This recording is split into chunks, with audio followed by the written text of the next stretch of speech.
Easy physics বই থেকে এই পর্বে আমরা যশোর বোর্ড 2023-এর একটি সৃজনশীল প্রশ্ন সমাধান করব। তো প্রথম প্রশ্নটা যদি আমরা খেয়াল করি, প্রথম প্রশ্নে বলা হলো হুকের সূত্রটি লেখো। হুকের সূত্রটি খুব সিম্পল, স্থিতিস্থাপক সীমার মধ্যে পীড়ন বিকৃতির সমানুপাতিক। মানে সীমা যদি হচ্ছে স্থিতিস্থাপকতার সীমার মধ্যে যতটুকু পীড়ন দেয়া হবে ততটুকু বিকৃতি ঘটবে, মানে পীড়ন বিকৃতির সমানুপাতিক। পীড়ন কিভাবে বিকৃতি ঘটায় ব্যাখ্যা করো। পীড়ন কিভাবে বিকৃতি ঘটায় ব্যাখ্যা করো। বস্তুর আকার বা আকৃতির আপেক্ষিক পরিবর্তন হলো বিকৃতি, মানে কোনো কিছু হচ্ছে যে তার আকৃতি পরিবর্তন করা, বল প্রয়োগ করে বাঁকা করে ফেলা, চ্যাপ্টা করে ফেলা, ছোট করে ফেলা, এইটা হচ্ছে বিকৃতি। আর বস্তুর অভ্যন্তরে একক ক্ষেত্রফলে উদ্ভূত বিকৃতি প্রতিরোধকারী বল হলো পীড়ন। মানে আমি যখন বিকৃতি করার চেষ্টা করব তখন হচ্ছে ভেতর থেকে প্রতি একক ক্ষেত্রফলে কতটুকু বাধাদানকারী বলের সৃষ্টি হচ্ছে সেটাকে বলা হয় পীড়ন। বাহ্যিক বলের প্রভাবে বস্তুতে বিকৃতি ঘটানোর চেষ্টা করলে পীড়নের উদ্ভব হয়। মানে আমি যদি বাহির থেকে বিকৃতি ঘটানোর চেষ্টা করি তাহলে পীড়ন সৃষ্টি হবে। আবার নির্দিষ্ট মানের বিকৃতি ঘটানোর জন্য প্রযুক্ত বাহ্যিক বল ও বস্তুতে উদ্ভূত বিকৃতির প্রতিরোধকারী পীড়নজনিত বল পরস্পর সমান। খেয়াল করে লাইনটা, আবার নির্দিষ্ট মানের বিকৃতি ঘটানোর জন্য প্রযুক্ত বাহ্যিক বল ও বস্তুতে উদ্ভূত বিকৃতি প্রতিরোধকারী পীড়নজনিত বল পরস্পর সমান। মূলত এই বল বস্তুর অভ্যন্তরীণ অণুসমূহের মধ্যবর্তী আন্তঃআণবিক বলের বিরুদ্ধে ক্রিয়া করে বস্তুর বিকৃতি ঘটায় এবং হুকের সূত্র অনুসারে পীড়ন বিকৃতির সমানুপাতিক হয়। বিকৃতি যত বেশি হয় পীড়ন তত বেশি হয়। মানে আমি যখন হচ্ছে বাহির থেকে বল প্রয়োগ করব, যত বেশি বল প্রয়োগ করব ভেতরে পীড়নের পরিমাণও তত বেশি হবে, বা বাধা দানকারী বলের পরিমাণও তত বেশি হবে। মানে আমি এটাকে ভাঙার জন্য যত বেশি বল প্রয়োগ করতে থাকবো ভেতর থেকে তত বেশি পরিমাণে বাধার সৃষ্টি হতে থাকবে। তো এই বিকৃতি ঘটানোর মানে এই পীড়ন সৃষ্টি হওয়ার কারণেই বিকৃতি ঘটানো বাধাপ্রাপ্ত হচ্ছে। অর্থাৎ তোমার আমি যত বেশি হচ্ছে যে বিকৃতি ঘটানোর চেষ্টা করতেছি ভেতরে পীড়নের পরিমাণ তত বেশি সৃষ্টি হচ্ছে। এইভাবেই মূলত হচ্ছে তোমার কি পীড়ন বিকৃতি ঘটিয়ে থাকে, বা পীড়ন আর বিকৃতির মধ্যে সম্পর্কটা কি, প্রশ্নটা এইভাবে না করে পীড়ন কিভাবে বিকৃতি ঘটে এভাবে না করে পীড়ন আর বিকৃতির মধ্যে সম্পর্কটা কি সেটা বলা যায়। এই ব্যাখ্যাটাই হচ্ছে যে এখানে উত্তর। আচ্ছা, বস্তুটির তলায় চাপ নির্ণয় করো। বস্তুটির তলায় বলতে হচ্ছে এই জায়গাতে চাপ নির্ণয় করতে বলা হয়েছে। তো এটা এখানে যেহেতু তরলের ক্ষেত্রে চাপ নির্ণয় সূত্র একটাই, P equals to H rho g। তরলের ক্ষেত্রে চাপ নির্ণয় সূত্র হচ্ছে P সমান H rho g। H হচ্ছে গভীরতা আমার কাছে বলা আছে 30 সেন্টিমিটার। H পেয়ে গেলাম। রো হচ্ছে কত? রো হচ্ছে 1000 আর জি হচ্ছে 9.8।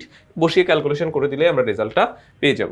এই যে দেখো সূত্রটা হচ্ছে কি, সূত্র হচ্ছে P সমান H rho g। H হচ্ছে 30 সেন্টিমিটার মানে হচ্ছে 0.3 মিটার, রো হচ্ছে 1000, জি হচ্ছে 9.8। তাহলে এখান থেকে আমরা পাচ্ছি হচ্ছে 2940 প্যাসকেল। এটাই হচ্ছে আমাদের এই ক্ষেত্রে অ্যান্সার।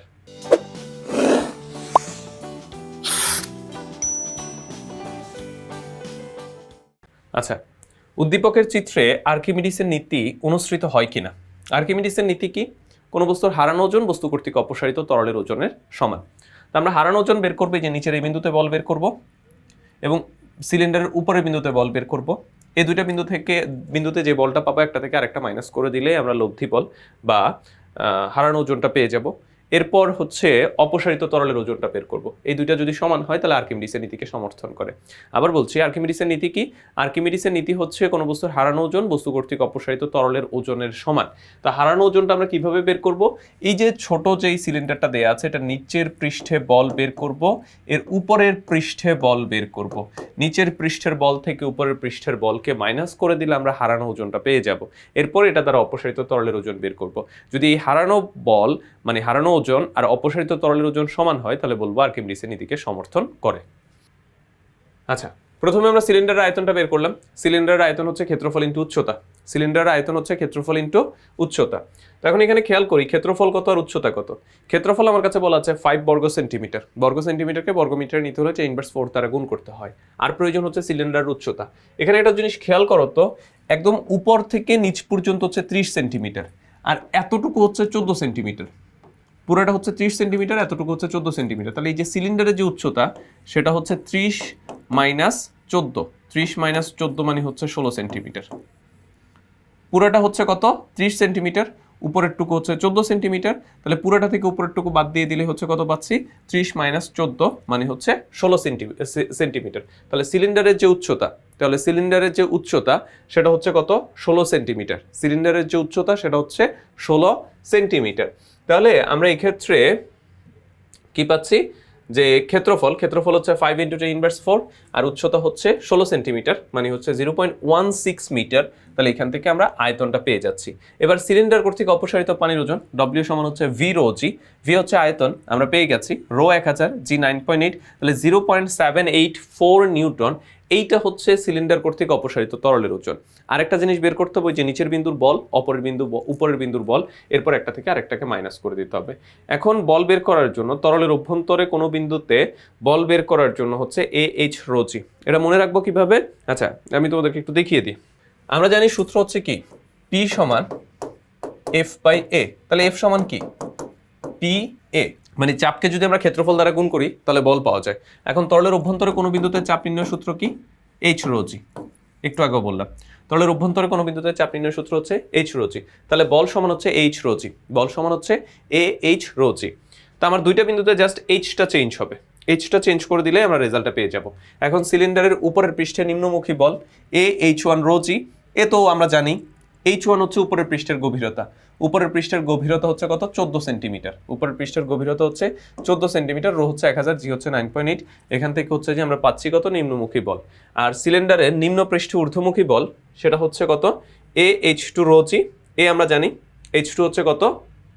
0.3, রো হচ্ছে 1000, জি হচ্ছে 9.8। এখান থেকে ক্যালকুলেশন করলে কত পাচ্ছে? 1.47। এখানে উপরের নিচের পৃষ্ঠে যে গভীরতা, এটা কিন্তু এইটা, সেটা কত? 30 সেন্টিমিটার। এবার বস্তুর হারানো ওজন F2 থেকে F1 কে মাইনাস করবো, যা পাবো সেটাই 0.784। এখন খেয়াল করে দেখি, হারানো ওজন 0.784, অপসারিত তরলের ওজন হচ্ছে 0.784। যেহেতু দুইটার পরিমাণ সমান, সুতরাং আর্কিমিডিসের নীতিকে সমর্থন করে। তাহলে আমি আবারও বলছি, সিস্টেমটা কি? সিস্টেমটা হচ্ছে নিম্নের বিন্দুতে হচ্ছে বল বের করবো, উপরের বিন্দুতে বল বের করবো, নিম্ন বিন্দুতে বল থেকে উপরের বিন্দুতে বল বের করলে মাইনাস করে দিলে আমরা হারানো ওজনটা পেয়ে যাব। এরপর আমরা যদি হচ্ছে বস্তুটা দ্বারা অপসারিত তরলের ওজন বের করি, অপসারিত তরলের ওজন আর এই হারানো ওজন যদি সমান হয়, তাহলে আমরা বলবো আর্কিমিডিসের নীতিকে সমর্থন করে। তো এটাই ছিল এই প্রশ্নের সমাধান। আশা করি তোমরা বুঝতে পেরেছো। প্রশ্নগুলো আমরা সমাধান করাচ্ছি ইজি ফিজিক্স বই থেকে। তোমরা যারা ইজি ফিজিক্স বই সংগ্রহ করনি, খুব দ্রুত সংগ্রহ করে ফেলবে। সবাই ভালো থাকবে, সুস্থ থাকবে। আল্লাহ হাফেজ।